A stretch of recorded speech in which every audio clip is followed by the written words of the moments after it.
आप अपने पैसों को कहाँ रखते हैं? बैंक में? अगर बैंक में रखते हैं तो आपको मैक्सिमम 4 to 6% तक का रिटर्न मिलेगा। वहीं अगर आप अपने पैसों को स्टॉक मार्केट में इन्वेस्ट करते हैं तो आपको मिनिमम 15 to 16% तक का रिटर्न मिल सकता है। तो आप चाहेंगे ना कि आप अपने पैसों को कहीं ऐसी जगह इन्वेस्ट करें जहाँ पे आपको मैक्सिमम रिटर्न्स मिले। स्टॉक मार्केट वॉलेटाइल है, यहाँ पे हमारा टारगेट होता है कि एटलीस्ट 15 to 16% तक का रिटर्न हमें मिलना चाहिए, और इससे ज़्यादा भी 20%, 25%, 30% या सो ऑन, इससे ज़्यादा रेट से भी हमारा पैसा जो है वो कंपाउंडेड होता रहे। तो स्टॉक मार्केट क्या है? लॉजिकल है। यहाँ पे आपका पैसा तभी बनेगा जब कंपनी अर्न करेगी, और कंपनी कैसे कैरेक्टर की है, कंपनी की परफॉर्मेंस कैसी है, इसे जानने के लिए कंपनी के फंडामेंटल्स को समझना बहुत ज़रूरी है, ताकि आप अच्छे कैरेक्टर की कंपनीज़ को सेलेक्ट कर सके अपने इन्वेस्टमेंट और ट्रेडिंग पर्पज़ के लिए। तो इन फंडामेंटल्स के अंदर आते हैं कुछ फाइनेंशियल्स रेशियोज़ जो हमें हेल्प करते हैं ऐसी कंपनी को स्क्रीनिंग करने में, ऐसी कंपनी का परफॉर्मेंस ट्रैक करने में, देखने में कि कौन सी कंपनी हमारे इन्वेस्टमेंट और ट्रेडिंग पर्पस के लिए अच्छी है, कौन सी कंपनी जो है वो गुड कैरेक्टर की है, जहाँ पे हमारा पैसा जो है वो ग्रो करेगा।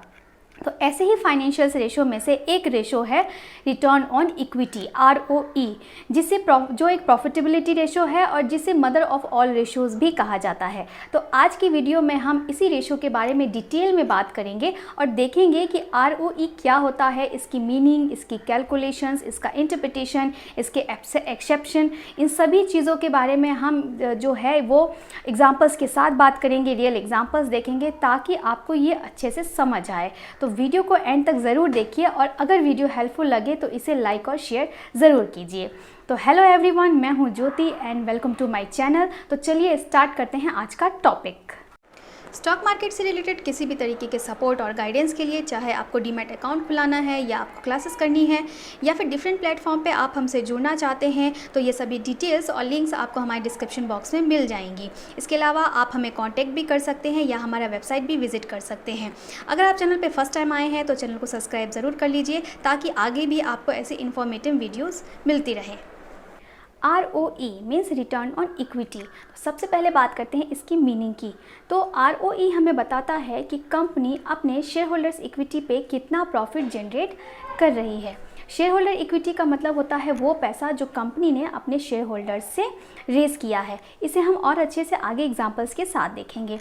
अब हम बात करते हैं इसके फॉर्मूले की, कैलकुलेशन की। तो इसका फॉर्मूला होता है net profit upon share holders equity.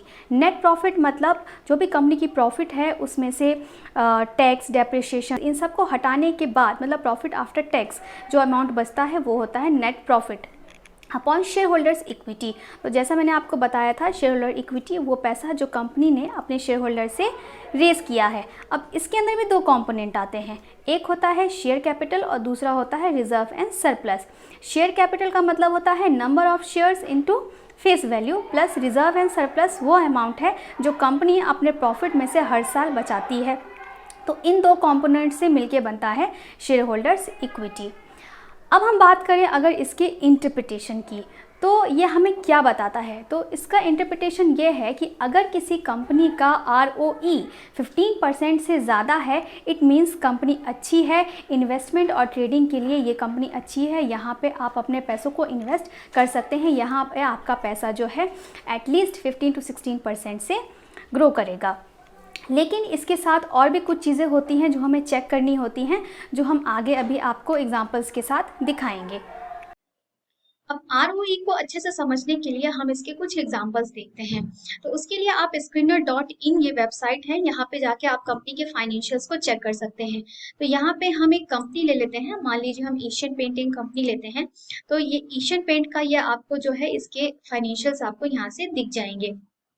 तो जैसा कि हमारा फॉर्मूला था net income upon share holders equity, तो अब ये डेटा आपको कहाँ से मिल सकता है वो देख लेते हैं हम। तो सबसे पहले नेट इनकम के लिए कंपनी के प्रॉफिट एंड लॉस में हम जाएंगे। तो यहाँ पे आपको, जैसा मैंने आपको बताया था कि कंपनी के ऑपरेटिंग प्रॉफिट में से जब कंपनी का other income, interest, appreciation, tax, ये सभी चीजें हटा दी जाती हैं तो कंपनी का नेट प्रॉफिट मिल जाता है। तो यहाँ से आपको कंपनी का नेट प्रॉफिट मिल जाएगा। अपॉन हमारा था शेयर होल्डर्स इक्विटी। अब शेयर होल्डर्स इक्विटी के लिए हम कंपनी के इसके बैलेंस शीट में जाएंगे तो बैलेंस शीट में शेयर होल्डर इक्विटी के अंदर मैंने आपको बताया था दो कंपोनेंट्स आते हैं। एक होता है हमारा शेयर कैपिटल प्लस रिजर्व, तो वो यहाँ पे आप देख पा रहे हैं शेयर कैपिटल प्लस रिजर्व्स, इन दोनों से ही मिलके बनता है शेयर होल्डर्स इक्विटी।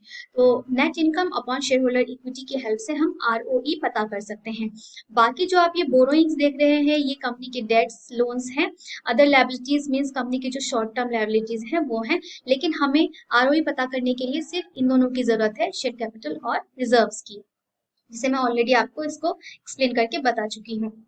तो इन दोनों की हेल्प से जो है हम आरओई पता कर सकते हैं, पर वो भी कैलकुलेट करने की जरूरत नहीं है क्योंकि वो भी ऑलरेडी हमें यहाँ पे दिया रहता है। तो उसके लिए हम इसके आरओई को यहाँ पे चेक कर लेते हैं। तो यहाँ पे आप देखेंगे कि ऑलरेडी कंपनी का जो है पिछले 10 साल का 5 साल का जो है आरओई दिया हुआ है।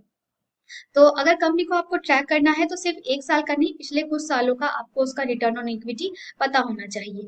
तो जैसा मैंने आपको बताया था कि इसका इंटरप्रिटेशन होता है कि अगर कोई कंपनी जो है, किसी कंपनी का आरओई 15% से ज्यादा है, इट मीन्स कंपनी जो है प्रॉफिट अर्न कर रही है, कंपनी पैसा बना रही है।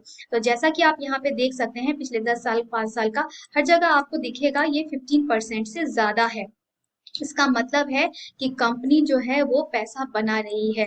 इसके साथ ही ये तो हमें पता चल गया कि कंपनी पैसा बना रही है, लेकिन क्या पब्लिक का पैसा बन रहा है? तो आरओई चेक करने के साथ साथ सीएजीआर को भी चेक करना बहुत जरूरी है, ताकि हम पता कर सके कि कंपनी तो पैसा बना रही है लेकिन क्या शेयर होल्डर्स का पैसा भी बन रहा है। तो यहाँ पे भी आप देख सकते हैं ये भी आपको हर जगह 15% से ज्यादा ही दिखेगा। इट मीन्स यहाँ पे शेयर होल्डर्स का पैसा भी बन रहा है, मतलब कंपनी अच्छी क्वालिटी की है, इसमें इन्वेस्टर्स इंटरेस्ट दिखा रहे हैं, इन्वेस्टर्स इसमें पैसा लगा रहे हैं, महंगे रेट्स पे भी इन शेयर्स को बाय कर रहे हैं। मतलब इस तरीके की जो कंपनी है यहाँ पे हमारा पैसा ग्रो करेगा, क्योंकि यहाँ कंपनी भी अर्न कर रही है और पब्लिक भी ऐसी कंपनीज में इंटरेस्टेड है, पब्लिक ऐसी कंपनी में पैसा लगा रही है।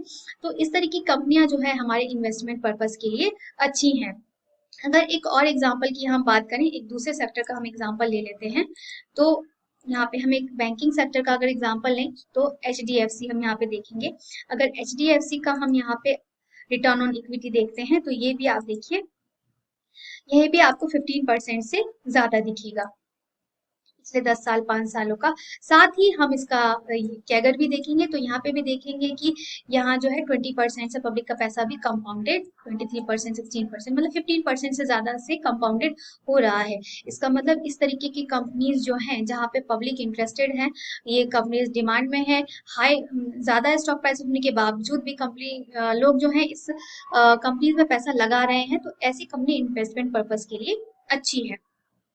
अब इसके अलावा कुछ एक्सेप्शनल केसेस भी होते हैं। कई बार होता है कि कंपनी का रिटर्न ऑन इक्विटी तो बहुत अच्छा है लेकिन पब्लिक का पैसा उस कंपनी में नहीं बन रहा है। तो ऐसे एक्सेप्शनल केसेस की अगर हम बात करें तो उसका हम एक एग्जांपल लेते हैं। तो उसके लिए हम देखते हैं कोल इंडिया। कोल इंडिया जैसी कंपनी में का अगर आप आरओई चेक करेंगे तो आपको दिखेगा कि कंपनी का आरओई आप देखिए, ये आपको आरओई बहुत अच्छा दिखेगा, सब 15% से आपको ज्यादा ही दिखेगा। क्या ऐसी कंपनीज में इन्वेस्टमेंट करना चाहिए?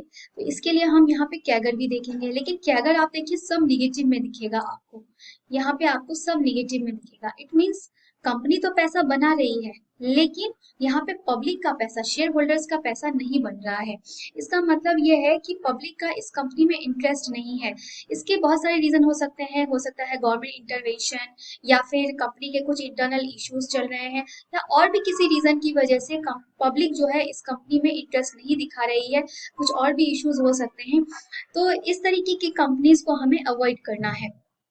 तो इसलिए आपको रिटर्न ऑन इक्विटी चेक करने के साथ साथ कैगर भी चेक करना है कि कंपनी तो पैसा बना रही है, क्या पब्लिक का पैसा भी बन रहा है। तो इस तरीके से आप स्टॉक्स की स्क्रीनिंग कर सकते हैं रिटर्न ऑन इक्विटी की बेसिस पे, और अपने लिए एक अच्छी कंपनी सेलेक्ट कर सकते हैं इन्वेस्टमेंट और ट्रेडिंग पर्पस के लिए। तो मैं होप करती हूँ कि ये वीडियो आपको हेल्पफुल लगा होगा, समझ आया होगा। अगर ये वीडियो आपको अच्छा लगा तो इसे एक लाइक और शेयर जरूर कीजिए। चैनल पे फर्स्ट टाइम आए हैं तो चैनल को सब्सक्राइब जरूर कर लीजिए। Thank you so much.